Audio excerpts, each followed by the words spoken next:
Ce qu'il faut savoir de la commission spéciale du Sénat, chargée d'examiner à profondeur la faisabilité de la levée des immunités de Joseph Kabila avant des poursuites judiciaires à son encontre. La commission spéciale du Sénat chargée d'examiner à profondeur la faisabilité de la levée des immunités et a enclenché des poursuites judiciaires contre l'ancien président de la République démocratique du Congo, actuellement sénateur à vie et a déjà opérationnel. L'ancien chef de l'État est accusé d'avoir des liens avec la rébellion de la FCM 23, soutenue par le Rwanda, dans le sein de la République démocratique du Congo. Selon une source proche du dossier, la commission spéciale est composée de 40 membres issus de différents groupes politiques et groupes professions, dispose d'un délai de 3 jours, à dater de ce lundi 19 mai 2025, pour déposer son rapport au bureau de la Chambre haute du Parlement. S'agissant de la composition de la dite commission spéciale, selon les informations d'actualité précédées, l'opposition qui devrait occuper une place au bureau de cette commission décidée de décliner, préféra rester un simple membre au sein de la commission. Depuis que les autorités congolaises ont déclenché cette démarche contre Joseph Kabila, des voix ne cessent de s'élever pour mettre à garde contre une dérive institutionnelle et politique. Elle dénonce une tentative de manipulation des institutions à des fins de partisanes et appelle au respect des lois numéro 18/021 du 26 juillet 2018 portant statut des anciens présidents de la République élus et fixant les avantages accordés aux anciens chefs des corps constitués. Lors de la plénière de vendredi d'un mai dernier, consacrée à la lecture des réquisitoires, le président du Sénat, Samadou Kondé, a déclaré que la requête de la levée des immunités visant le sénateur à vie Joseph Kabila sera examinée conformément à la Constitution et au règlement intérieur du Sénat. Cette annonce intervient après la transition officielle des réquisitoires de l'auditeur général des forces armées, agissant sur injonction du ministère de la Justice, Costa Moutamba. Selon ce dernier, l'ancien président de la République est poursuivi attaqué sénateur pour les faits présumés de trahison, crimes de guerre et crimes contre l'humanité, alliés avec des violences dans l'est du pays. Les ministres évoquent un maximum de preuves impliquant Joseph Kabila dans ce que Kinshasa qualifie de participation directe à l'agression menée par le Rwanda. Au moins 360 réfugiés rwandais qui vivaient en République démocratique du Congo RDC ont été rapatriés samedi.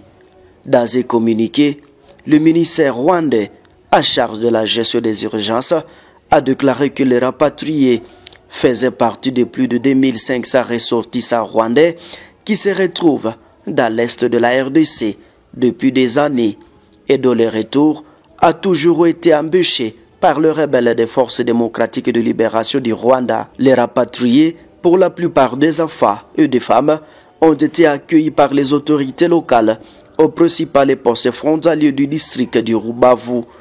Nous comptons plus de 20 000 réfugiés qui seraient dans Goma, dans les deux communes, donc Goma et Karisimbi, mais aussi aux environs de Bukumu.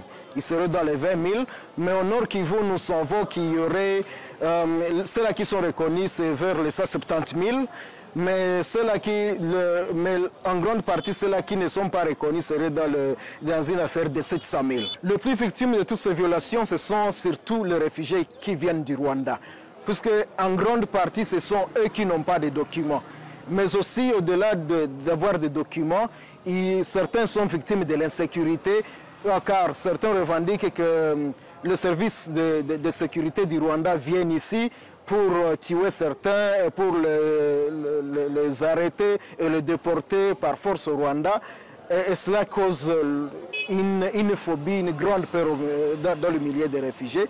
Et c'est ça le grand problème que nous continuons à trouver.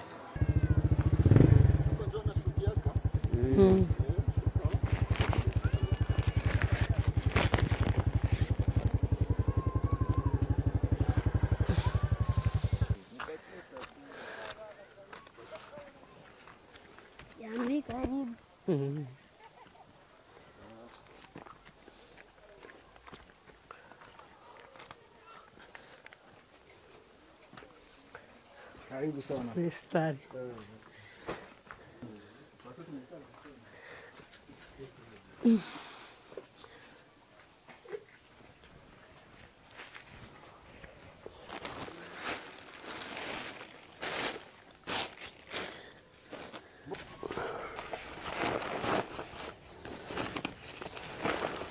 Shaka kubabwira ko turi imbunzi kandi zikaba ari nyinshi nubwo batagaragara bagumva ko dufite ikibazo ari bavuga ngo bagiye kuduha imisada ukadusubiza mu Rwanda kandi tuzi ko mu Rwanda nta mutekano dufite icyo kintu kigatuma abantu batagaragara kwiyerekana ko ari abanyarwanda kandi ari bo none mukomeze muturwanire muturangane tubone uburenganzira bwacu bw'impunzi.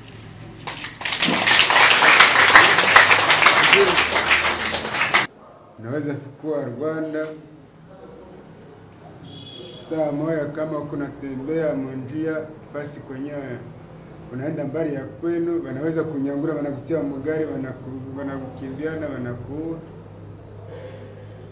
Ndio maana sie hatuna chenye kinaweza acha tunarudia haki ya kuwa anajua atapata amani. Ndiyo, kwangu ni hapa, naishi mkambi Rusayo. Naweza kuonyesha jinsi mimi naishi, niko na watoto 11 na tunaishi mure. Ukarabia ujionee jinsi tunaishi. Ukarabia uone kwenye tunaishi ni hapa.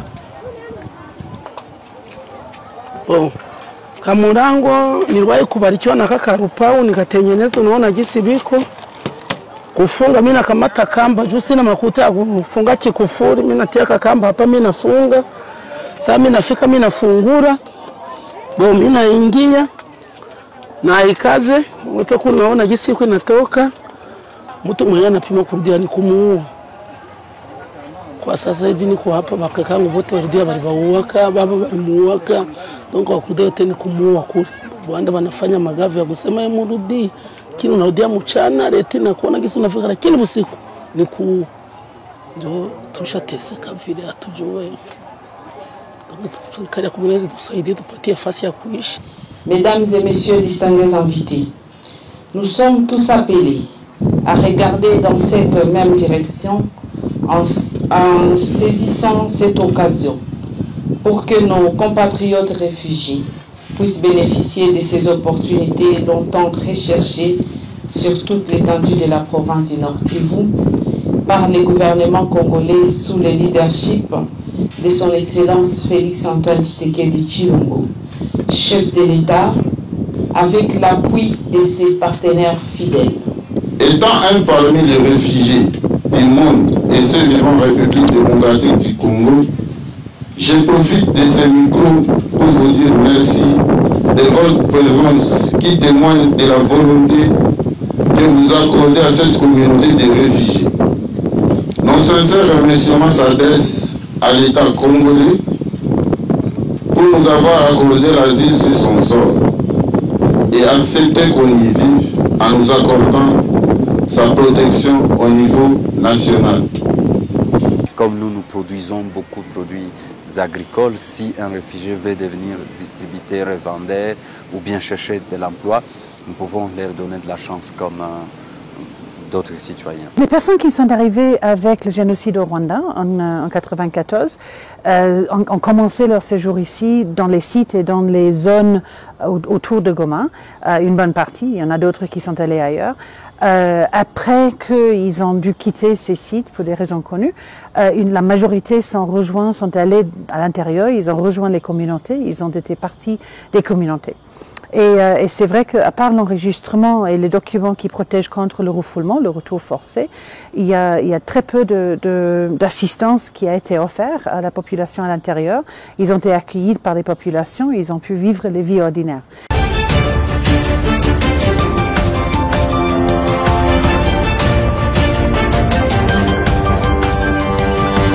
Le